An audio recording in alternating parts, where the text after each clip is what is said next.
Hey guys, what's up? It's 8-Bit Eric, and today we are going to talk about Final Fantasy VII. Yeah, a game that has been out for over 20 years that people are still talking about. It's 2019, and people still cannot get over the greatness that was Final Fantasy VII. Let's be real, it's one of the most timeless games of all time, perhaps the best Final Fantasy game of all time, and probably one of the all-time RPGs of all time, and that's a lot of times. That's a lot of all times here. But let's look at it. 2019, and people are still playing this game. People are still enamored by it. People are still talking about it, and now it's on the Nintendo Switch, and it's been a great time to be a Nintendo Switch owner. Not just because Final Fantasy VII is on the Nintendo Switch, but so many great games for the Final Fantasy series are coming over to a Nintendo console for the first time in a long time.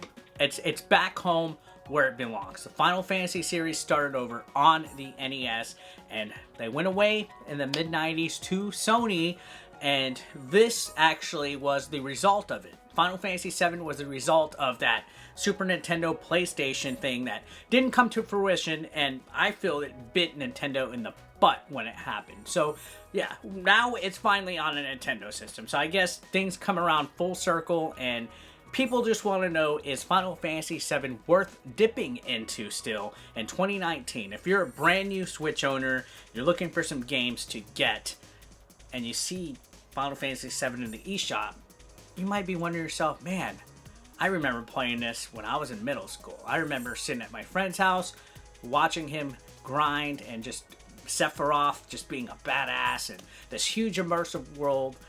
And now it's 2019, and there's just so much bigger and better immersive games on this system, and on Steam, and PS4, and Xbox, that I could just sink my teeth into that. Why would I risk going out and playing a game that I grew up playing and probably have no reason to double dip on?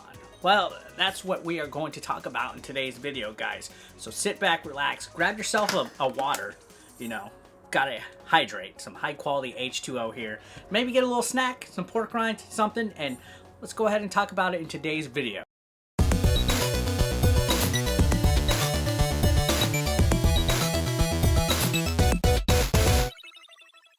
So yeah, as I mentioned, Final Fantasy VII heralded as one of the greatest RPG games of all time, and probably my most favorite Final Fantasy game, and I'm sure that's it for a lot of you weeaboos out there that go to these anime conventions. I'm sorry, I just had to get that out of there. Alright, so jokes aside, I was just joshing you, don't get too upset. Final Fantasy VII was ahead of its time when it first came out. I remember when I first laid my eyes on it, I was at my friend Casey Brooks' house, and he was playing it. He said, hey, do you want to come over and play some video games? And at the time, when you're growing up, when your friend says, come over and play video games, it really meant that you were going to sit on the other couch, and you were just going to watch them play the game all day long. And that's exactly what he did with Final Fantasy VII. He sat there and played it non-stop. I literally watched my friend play it for 12 hours the first time I went over, and I was a little jealous. I'm going to be completely honest. I was utterly jealous that he got to experience that. For one main reason, period. I did not have a PlayStation 1 growing up. At the time, I was the guy that was a Nintendo fanboy, and I still am to this day. Let's don't lie about that. But I was only allowed one console a generation growing up. My parents would buy me one console for my birthday or Christmas whenever it was out. And I was like, okay, I want the N64. I want to play the Zeldas, the Marios, all this good stuff. And I missed out on a lot of great RPG games, a lot of great action games, platforming games, you name it. All these classic games that came out on the PS1, I completely missed out on. And when I sat there on his couch and watched him play Final Fantasy VII, I legitimately almost bought a PlayStation. I don't know how I was going to do it. Maybe mow yards, maybe give some hand jobs at the corner of the street. E-begging wasn't a thing back then, so I couldn't do that. And I was jealous. This game was huge. It was ahead of its time. At the time, there was nothing really like it. This was a game that had so much to it, so much exploration elements. I mean, the beginning part of the game takes hours alone, from the opening segment all the way to the battle at Shinra HQ and leaving Midgar. It just takes like 4 or 5 hours just to even get to the world map. And then when you see that world map for the first time, you literally lose yourself in the game. It's like, wow, holy crap, how big is this game? And again, I think it actually set a standard, not just for Final Fantasy games, but for RPG games as a whole. Nintendo missed out. That whole SNES PlayStation thing that was supposed to come to fruition, this was the result of it. It didn't happen, so Final Fantasy became a PlayStation game, and the rest is history. I'm not going to sit here and tell you guys that this is a great game. It's pretty much widely known and widely accepted by this point that it is a fantastic game. I mean, look at the influences. Again, Cloud's in Smash Brothers now, and Cloud also was in Kingdom Hearts, and there's a lot of Cloud references in a lot of other games. There's that one Final Fantasy game that's like a MMO that actually has Cloud's bike in it, and so much out of Final Fantasy VII alone has affected and changed the Final Fantasy series as a whole, and for the better. And you see now, RPGs nowadays, you know, big ones like Fallout, Skyrim, Witcher, Persona, you know, these huge games that just have these big, huge, limitless worlds that just are never ending. It seems like it's never ending. That feeling that you get today, back with me as a 11-year-old, 12-year-old kid in the late 90s when I first saw Final Fantasy VII, was a feeling that I will always remember at this time. So how did I feel when I got my Nintendo Switch with Final Fantasy VII downloaded onto it? Well, a couple years ago, actually, when the PlayStation 4 had Final Fantasy VII brought over digitally, I also downloaded it. So this is a game that every time there's a way to get it or play it a different way, I will more than likely always port it, because I just have so much fond, nostalgic memories for it. So am I blinded by nostalgia? I don't think so. Again, this game is widely accepted as one of the greatest games of all time. 2019, we're still talking about it. People cannot get over it. We are still talking about it. Playing it on the Switch brought those feelings to me. And I felt that instant nostalgia again, just playing through the opening parts of the level, seeing the detail in the background and everything. Everything seems like its original form. Now, the characters in the game do have a little bit of a more remastered look to them. They're a little bit more high def, a little bit more shell shaded, a little bit more colorful. So that is the main thing that stood out to me graphically wise. But other than that, it looks like you're in 1997 all over again playing Final Fantasy VII, and that's not a bad thing. I really feel that this game held up. It caught my attention. I mean, I played it for 8 hours last night alone. I could not put my Pro Controller down and go to sleep because Final Fantasy VII held me. And it's not just because, oh, it's on the Nintendo Switch. I was the same exact way when it came out on the PS4. And this game is probably one of the most timeless games of all time. A real hidden gem. Actually, it's not a hidden gem, to be completely honest. Almost everybody who's anybody knows about this game, like I said. And more than likely, you already know it's good. So I'm not going to have to sit here like a normal review and tell you guys that it's good. But I will tell you that it's definitely worth double dipping on for the Nintendo Switch, because you could play it on the fucking go.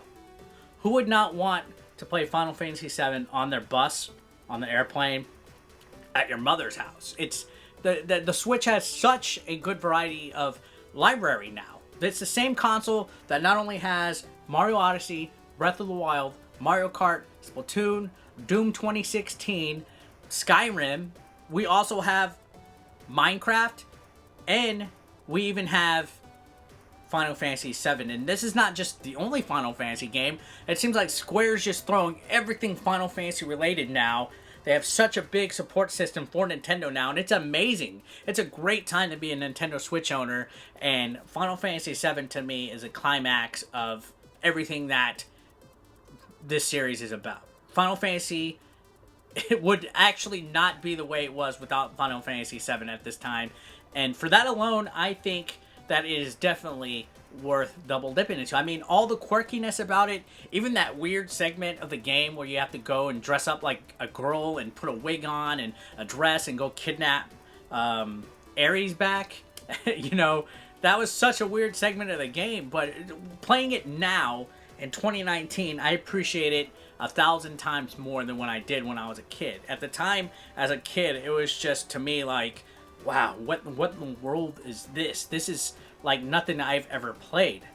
The only other game I could think of that was even remotely that size on Nintendo was Ocarina of Time, and that was freaking microscopic compared to how immersive Final Fantasy VII was. And now, over 20 years later, playing the game, sure, it's not as big as, you know, the games like Skyrim and them that I've named over, but I could sit down and really appreciate how much Final Fantasy VII really did for the games of today. Again, I feel it was definitely ahead of its time, and now it's actually timeless. It's gotten better with age, in my most humble opinion. There's nothing too glaring about this game that makes it feel like it's aged badly. Like, in my opinion, and do not flame me in the comments, Earthbound, one of the most heralded RPGs of all time, has not aged well. It has a lot of old RPG problems that just kind of ruin it for me. But Final Fantasy VII, probably the worst thing for me that I do not like about it is the fact that checkpoints come far and wide, especially early on in the game when you're in that Shinra HQ tower and stuff. It feels like it's such a drag to die and start over from a checkpoint that was so long ago. But that's to be expected with older RPG games. I feel Final Fantasy VII doesn't do that too bad. I feel that it's actually aged rather gracefully. Sure, the polygons and the graphics of the game are PS1 era, but they honestly aren't that distracting. They don't look that bad, and this game has probably one of the greatest video game soundtracks of all time. It's such a joy to listen to. There's so many times where I'm getting just caught up in the music alone that I get a little emotional, you know, especially some of the cutscenes in the game where it does flashbacks and things like that with Tifa and Cloud. I really like this game, and I can't not sit here and tell you guys that you need to check it out, because you need to. It's honestly one of the greatest things. I really wish this would have been bundled or physical disc somehow. I have a feeling Square Enix is going to try to do something like put like a mega Final Fantasy bundle with some of these games later on. But don't wait. Double dip right now. I mean, get that nacho cheese dip, take a bite, and then dip it again, because this game is more than worth it. I would honestly venture to say that this is a must-own if you're going to have a quality Nintendo Switch library. It's already a quality game. We know that. I guess the only downside to a lot of you guys watching this would be that it's only digital, and I know a lot of people like the physical stuff, like back here. I like it too. I wanted to play Final Fantasy VII in bed in my underoos for hours, and that's exactly what I did. The first chance that I got to sit there and really sink my teeth back into it, I did it. And you know what? I didn't even want to play it on a stream, because this is one of those games that I just like to sit down, relax after a hard day of work, and just veg out on playing it. And I really think that if you have not played Final Fantasy VII by this point in your life, and you're in your 30s, what are you doing, bro? Are you good? Do I need to get a "Are you good, bro" survey? Have you circle yes or no and email it back to me? There's absolutely no reason why nobody has not seen this game or played it or even experienced it for themselves. Again, buy it now. Go get it. Final Fantasy VII is a timeless masterpiece. Top 10. I would say this is a top 10 game of all time for me, and it's worth buying for your Nintendo Switch.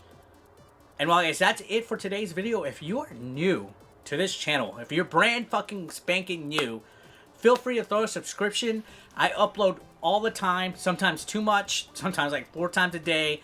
I like making content for you guys. It's a very passionate hobby for me. I like to spread stuff. I know I'm Nintendo Switch heavy right now, but stay tuned. There's going to be a lot of everything, a little bit of variety, different consoles, things like that. It's free to subscribe, and I would really appreciate it. And go ahead and hit that like button too if you like this video, or dislike it. I don't care. Do something. Like, dislike, subscribe, comment. Let's do it. Let's get this channel rolling again. I know it's been a while since I've made proper videos, so let's go ahead and begin the fun. So guys, thanks a lot as always for watching.